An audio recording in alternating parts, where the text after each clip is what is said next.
Walang ka-sound-sound ang aking pagluluto dahil ayoko nang maingay.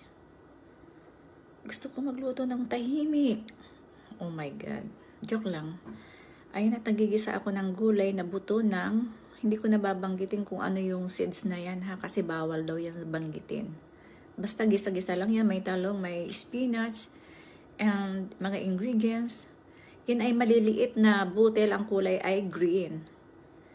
Green color. Hindi ko nababanggitin kasi bawal daw yan banggitin. Dahil sumusunod ako sa patakaran ni, alam niyo kung sino yan.